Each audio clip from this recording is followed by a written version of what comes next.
그리고 이 집합을 표현하는 방법에는 원소나열법 하나, 조건제시법 하나 이렇게 두 가지가 있는데 자, 원소나열법은 일일이 보여주는 것이니까 얘는 쉽죠. 그러나 여러 개를 보여주기에는 불편하죠. 근데 조건제시법 얘는 좀 어렵죠. 근데 대신에 여러 가지를 보여줄 때 편하죠. 여러 가지 보일 때 편하다.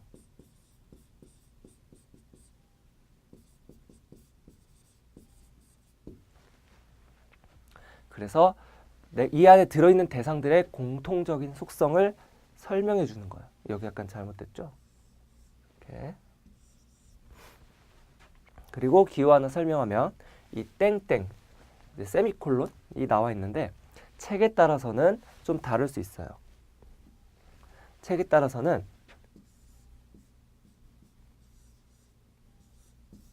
이런 식으로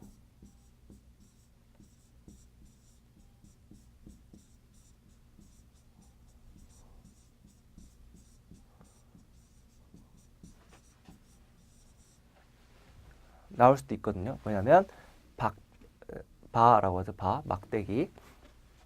어쨌든 이 땡땡이나 바나 뜻하는 건 뭐냐면 영어로는 such that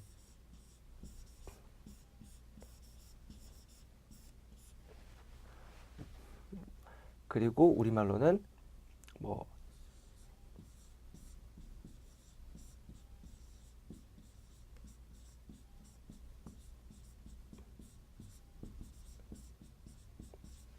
뭐뭐 이하를 만족하는, 즉 뒤에 나온 조건을 만족하는 앞에 있는 것들을 모으자는 거예요.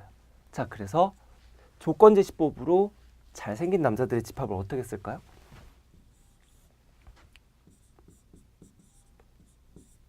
남자를 모을 건데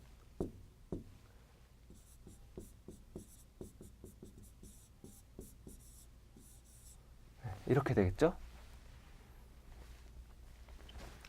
자, 그럼 당연히 조건제시법이 더 편할 거란 걸 알 수 있고요. 자, 이제는 우리가 몇 가지 표현에 대해서 우리가 일상적으로 말하는 언어적 표현을 기호로 어떻게 나타내고 수학적으로 어떻게 정의하는지 볼게요. 지금부터 하는 건 일종의 번역이라고 볼 수 있어요. 자, X가 집합 A의 원소다라는 것은 표현은 이렇게 되죠. 우리 고등학교 때 보통 배우죠. 원소가 아니다 그러면 빗금을 하나 쳐주고, 예를 들어 보면 A라는 집합이 1, 2, 3을 원소로 갖고 있을 때 2는 들어있으니까 이렇게 해주고 4는 안에 없으니까 이렇게 나타내죠. 자, 어떤 원소도 없는 집합을 공집합, empty set이라고 하고요. 그리고 기호로는 동그라미에 작대기 하나 그어서 해줍니다.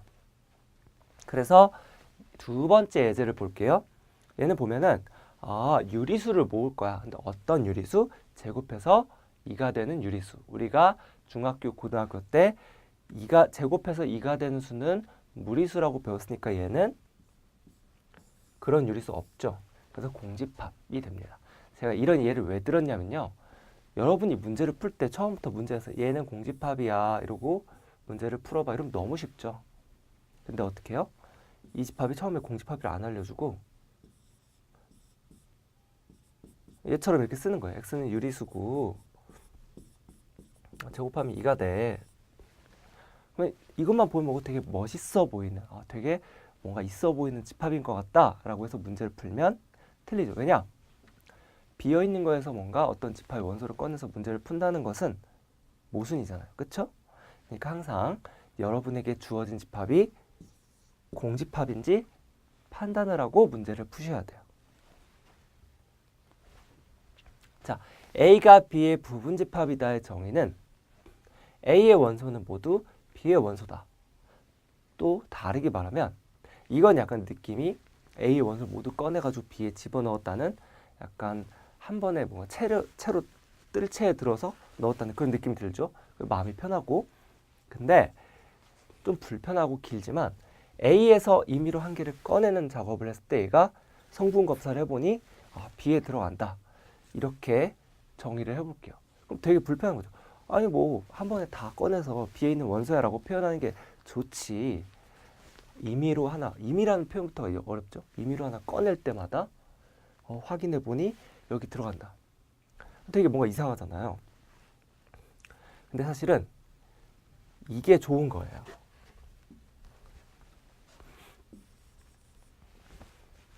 수학에서는 절대 어떤 경우도 처음에 시작할 때 한 번에 뭔가 이건 이거야 라고 퉁치지 않아요. 집합 단위로. 보통 어떤 대상 하나하나를 엘레멘트화 했으니까 하나하나의 원소를 뽑았을 때 어떤 일이 벌어진다 이런 식으로 가장 마이크로한 단위에서 논리 전개를 시작하거든요.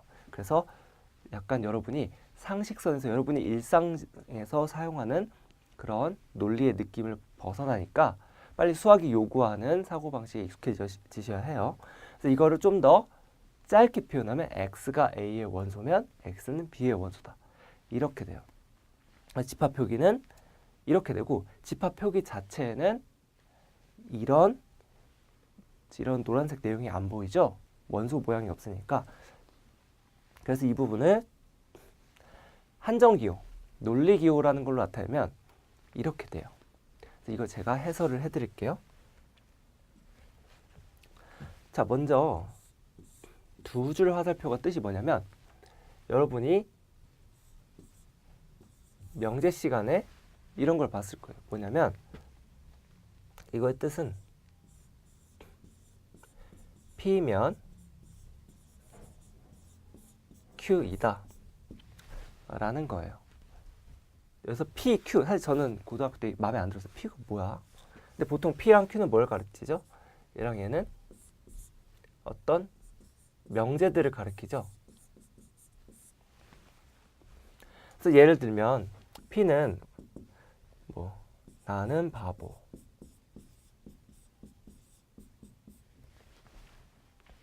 이렇게 되면 나는 내가 바보, 말을 좀 바꿔서 내가 바보면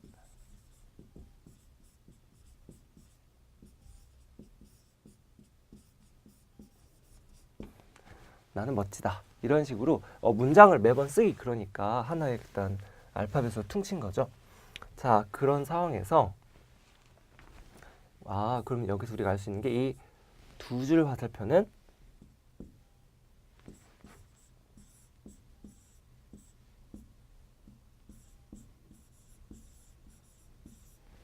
if then이라는 거 알 수 있죠.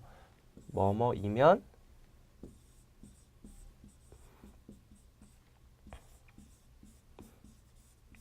뭐뭐이다. 매우 중요해요. 매우. 자, 그러면 이걸 보면 x가 a의 원소이면 x는 b의 원소다. 그래서 이 노란색이랑 바로 연결이 되죠. 네, 이렇게 어떤 수학적인 문장을 기호로 나타내는 이런 걸 할 줄 아셔야 돼요. 근데 선생님 저 처음으로 이런 거 듣는데 너무 어려워요. 그러면 안 하셔도 돼요. 네. 처음에 몇 가지만 하셔도 돼요. 이건 제가 혹시 집합론에 되게 관심이 많은 분이 계실까 봐 집어넣은 거니까 그냥 넘어가셔도 돼요. 그런 분들은. 자, 이번 A와 B는 같은 집합이다. 이거는 A는 B의 부분집합이고 동시에 B는 A의 부분집합이다. 그래서 서로가 서로를 포함하고 있다는 뜻이에요. 그래서 집합 표기는 같다. 쉽죠? 근데 이걸 조금 풀면 A는 B에 들어가고 B는 A에 들어간다. 자, 이거 너무 어렵죠? 이거 그냥 지우고 and 뭐 한글로 공부하신 분은 그냥 그리고 라고 써주세요. 얘가 and를 나타내는 한정기호인데 제가 쓰지 않을게요.